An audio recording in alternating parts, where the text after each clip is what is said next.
ገዙና አባባ ተፋጠጡ። ናቲና አለምነሽን አባባ አገናኛቸው። አባባ እንግዲህ አለምነሽ የመጨረሻ አስቀያሚ ንግግርን ተናገረችው። አንተ ማነህ? በመወደውና በማከብረው ባሌ መሰለኝ ይሄ ሁሉ ስቃይ የደረሰብኝ። ስለዚህ አንተንስ ለምን አምናለሁኝ? ትሁትንስ ለምን አምናታለሁኝ? ልጄን እስከዛሬ ድረስ የማታውቀውን ሰው አለችው። አላምንህም ስትለውም አባባ ናቲን በስልክ ደውሎ ከናቲ ጋር ለመጀመሪያ ጊዜ በመገናኘትና እናቱን በህይወት መኖሯን ከርሱም ቤት እንደሆነች ለናቲ ነገረው። ናቲም ይሄንን ሲሰማ የመጨረሻ ደነገጠ። ስለዚህ እንዴት ልመንህ ሲለውም እኔ የትሁቴ አባት ነኝ። ስለዚህ አለምነሽን ትሁቴ ያስመለጠቻትና እኔ ቤት ደግሞ አደረገቻት። እሷ አደጋ ላይ ወድቃ ነው አለምነሽ እኔ ቤት እንድትሆን ልጇን ደግሞ አባትህ አግቶ እያሰቃየት ነው በማለትም እውነታውን ለናታን ነገረው። እሱም እሺ እንግዲህ በማለትም እናቱ ጋር በመገናኘቱ እጅግ ከምንም በላይ በደስታ ቢፍለቀለቅም ግን ደግሞ አሁን ላይ የትሁት ነገር አሳሳቢና ትልቅ ችግር ውስጥ ገብታለች። ስለ ትሁት ያለችበትን ሁኔታ ናቲ ለአባባ ምን እንደሆነች አላቅም። እኔ እኮ ለናቴ ብዬ ነው ከቤቲ ጋር ሆኜ በጣም እንዳስቀየምኳት አውቃለሁ ሲልም ተጣልታችኋል እንዲህ ያለው አባባ እርሱም አዎ ተጣልተናል ብዙም አይደለንም ሲል ግን ደግሞ ቢሆንም የዛሬውና የሰሞኑ ሁኔታዋ ግራ ተጋብቻለሁ አለ። በዚህ ሰዓት አባባም እውነታውን እንግዲህ ቀስ እያለ ይገባሃል በማለትም ፍርጥ አደረጉለት። ሰላም ሰላም ውድና የተከበራችሁ ቻናሌ ቤተሰቦች እንዴት ናችሁልኝ? ሰላማችሁ በያላችሁበት ይብዛልኝ እያልኩኝ ለዚህ ቻናል አዲስ የሆናችሁ ደግሞ ሰብስክራይብ እያደረጋችሁ ቪዲዮውን እስከመጨረሻው ድረስ ተከታተሉኝ። እንግዲህ በጉጉት ስንጠብቀው የነበረው ትሁት ድራማ ቀጣይ ፓርት ይዘንላችሁ መጥተናል። የትሁት ስቃይም እንደቀጠለ ይገኛል። ትሁት የመጨረሻ ከመናደዷ ብዛትም ከቤቲ ላይ በመከመርም እኔ ነኝ ሲጥ አድርጌ የምገላችሁ በማለትም ቤቲን አስፈራራቻት። ቤቲም እባክሽን ተረጋጊ ትሁቴ ብትላትም ምንም አልረጋጋም ልጄን ልቅስ ስጡኝ ስትልም የገባሽበት ትልቅ ችግር ቀላል አይደለም። ስለዚህ እሱን ደግሞ እንዴት ነው ልጅሽን የምታገኛትና ልጅሽን ማግኘት ከፈለግሽ ደግሞ አለምዬ ለገዙ አሳልፈሽ ስጣት አለቻት። መቼም አላደርገውም ስለዚህ ስትላትም እንግዲያውስ ትልቅ ችግር ውስጥ ነው የገባሽው ባታይና ባሰሚ ነበር የሚሻለሽ ስትላትም ይሄ ሁሉ ነገር አንድ ቤት ውስጥ እየፈጸማችሁ እንዴት ነው ማየት መስማት የማልችለው በማለትም እንግዲህ ትሁቴ ፍርጥ አደረገችው ለቤቲ። ቤቲም ደግሞ ተረጋጊ ስትላትም አላማሽ ምንድነው? አንድ ጊዜ አለምነሽን እንድትድን ትፈልጊያለሽ፣ አንድ ጊዜ ደግሞ የኔ ልጅ እንድትድን ትፈልጊያለሽ ስትላትም እንድትሞትም ትፈልጊያለሽ ስትላትም እኔ የምታሳዝኝኝ አንቺ ነሽ። አለምነሽ ለናቲ ስትል በህይወት ብትኖር ደስ ይለኛል፣ ግን ደግሞ በፍጹም ስለዚህ አንቺ እንድታስመልጫት ፍላጎቴ ነበር አለቻት። እና አንቺ ለምን አላስመለጥሻትም? አለምዬን ስጪውና ልጅሽን ይስጥሽ። አላደርገውም ማለች ትሁቴ። ለሞት እንዴት አድርጌ ነው ልሰጣት የምችለው? ስለዚህ ልጅሽን ታጫታለሽ ማለት ነው አለቻት ቤቲ። ይኸውልሽ ለኔ እኮ ባዳ ናት፣ ለምን አንቺ አላስጠፋሻትም ነበረ አለቻት ትሁቴ። እኔ ያላስጠፋኋትማ ራሴ ላይ ትልቅ ችግር እንዲመጣ ስላልፈለኩ ነው አለች ቤቲ። በዚህ ሰዓት እንደዛ ነው አለቻት። አዎ ስለዚህ ምን? ስለዚህማ ሆን ብለሽ ያደረግሽው ነገር ነው እያልሽ ነው አለቻት። አዎ እንድታስጠፊያት ፈልጌ ነበረ፣ ግን ደግሞ ባታስጠፊያት ይሻላል ብዬ ተመኘሁ አሁን ላይ አለቻት። አንቺ ያለሽበት ትልቅ ችግር ነው ትሁቴ፣ ስለዚህ ስጪውና ልጅሽን ይመልስልሽ ስትላትም አላደርገውም ማለች ትሁቴ። እናንተ ነብሰ በላ አውሬ ናችሁ፣ አውሬዎች ደግሞ ዋጋችሁን ታገኛላችሁ። ልጄ አንድ ነገር ብትሆን እገላችኋለሁ አለች ትሁቴ በነዴት። ናቲ እንግዲህ አሁን ላይ እቤት ውስጥ በሩን ከፍቶ ሲመጣ አቶ ገዙ ትሁትን እያስፈራራን ነበረ። ቤቲ በሩ ሲቆረቆር ትሁትን ተነሺ ወደ ስራሽ፣ አሁን ምንም ያልተፈጠረ አስመስይ፣ ካልሆነ ግን ሌላ ትልቅ ችግር ይፈጠራል አላት። እሷም እሺ በማለት ወደ ኪችን ገባች። ናቲም አባዬ ምን ሆናችሁ ነበረ? ለብዙ ሰዓት እኮ ቆረቆርኩኝ ግን አትከፍቱልኝም። ናቲ በዚህ ሰዓት ለምን መጣ? ቤትህ ብታደር ደስ ይለኛል። እንዴ አባዬ ለምን እኔ እዚህ ነው የማድረው? ደክሞኛል፣ በዛ ላይ ደግሞ መሽቷል።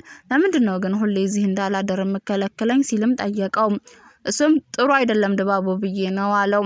ምንም ይሁን ምንም እዚህ ነው የምተኛ በማለትም ናቲ ትሁት ወዳለችበት ሄደ። ከዛም ትሁት ምን ሆነሻል ብሎ ጠየቃት። ምንም አለችው። እባክሽን ንገሪ ሲላትም አንተ ልጅ ትሆኛለችው። የሆንሽውን ንገሪ ትሁቴ፣ የተፈጠረውን ንገሪ። እንደዚህ እያለቀሽ እንዴት ልተውሽ እችላለሁ? በፈጠረሽ ፍቃጅልኝ፣ የሆንሽውን ነገር ንገሪኝ አላት። ምንም አልሆንኩም አንተ ብቻ ትሆኛለችው። በዚህ ሰዓት ገዙ መጣና ናቲ ምን ያረክ ነው ብሎ ጠየቀው። ምንም በቃ ትሁት ምን እንደሆነች አላውቅም እያለቀሰች ነው አለው። ለብቻዋ ተዋ ሲልም ግን ደግሞ ግን የሚባል ነገር የለም በቃ ተዋ ተዋታለው። በዚህ ሰዓት ማልቀሷን ደበቅ አደረገች። ከገዙም አርፈሽ ብትቀመጭ ነው የሚሻልሽ አለበለዚያ ትልቅ ችግር ትፈጥሪያለሽ የሚል መልእክት ደረሳት። እሷም እንባዋን ጠርጋ ክላሷ ሄዳ ማልቀስ ጀመረች። ቤቲ አልጋ ላይ ተኝታ ነበርና ምን እያረክ ነው ቆይ አለችው። አንቺ እንዴት ነው እንደዚህ የፈራሽው? ለምን እፈራለሁ እባክህ ገዙ፣ ይሄ ነገር ምንም ጥሩ ነገር እየታየኝ አይደለም አለችው። አለምነሽን ታምጣ ልጇን ሰጣታለሁ፣ አይካለሽ ደግሞ እንግዲህ የሚሆነውን አብረን እናያለን አለ ገዙ። እባክህን ገዙ በስሜት ሌላ ነገር እንዳታበላሽ አለችው ቤቲ። በጸባይ በትዕግስት ያዘን። ዛሬ ደግሞ በርዶታል መሰለኝ መቶተኛ አላት። እሱም በጉልበት ሳይሆን በጸባይ ነው መያዝ ያለብህ ገዙ አለችው። እኔ ምን እንደማደርግ አውቃለሁ ቤቲ፣ አለምነሽ እዚህ ቤት እንደተመለሰች መጨረስ ነው ሲላትም ገዙ ባክህን አስብበት እንደዛ ታደርግ አለችው ቤቲ። ምንድነው አንቺ ልጅ አስብበት የምትይው? እኔም ማደርገውን ነገር ጠንቅቄ አውቃለሁ አላት። እሺ በማለትም ቤቲ ተስማማች።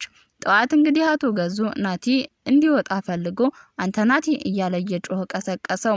ናቲም ከቤት መውጣት ስላልፈለገ ሁሉም ሰው ሲሄድለት ትሁትን ማዋራትና የውስጧን እንድትነግረው ስለፈለገ አልነሳም አሞኛል አለው።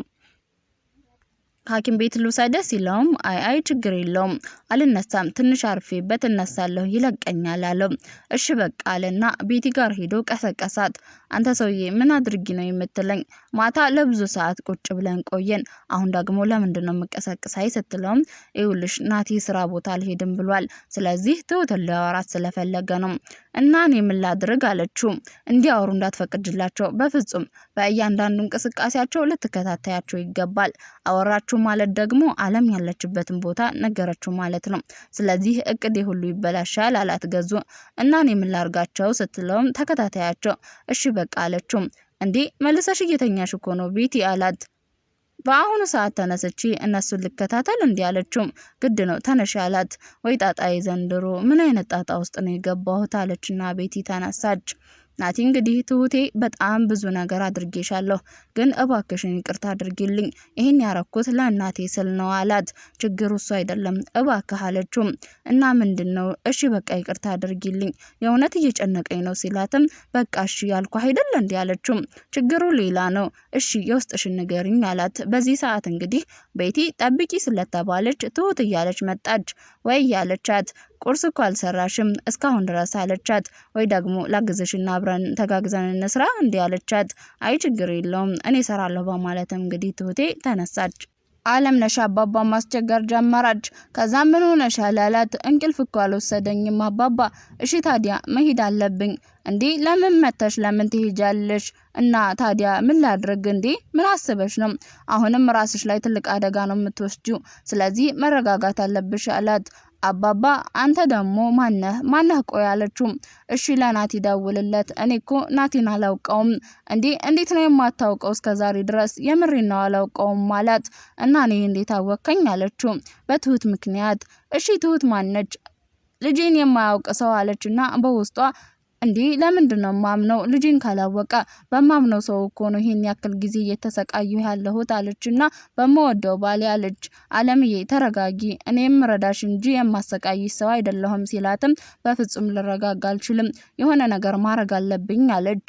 በዚህ ሰዓት አንቺ ያምሻል እንዲህ አላት። እረ ተረጋጊ፣ ልጄን በፍጹም ካላየሁኝ አንተስ ማነህ? ልጄን ብትጎዳብኝ ሳለችው።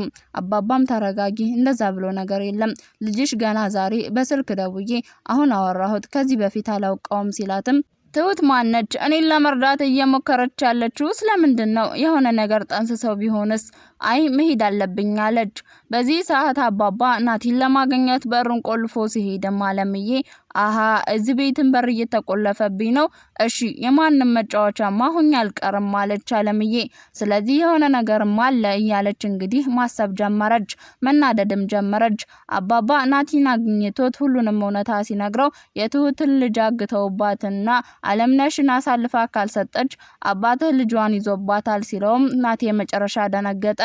ውድ የቻናላችን ቤተሰቦች ለዛሬ ይዘንላችሁ የመጣነው ትሁት ድራማ ይህንን ይመስል ነበረ። ቻናሉን ሰብስክራይብ፣ ቪዲዮን ላይክ ማድረግ አይረሳ። መልካም ጊዜ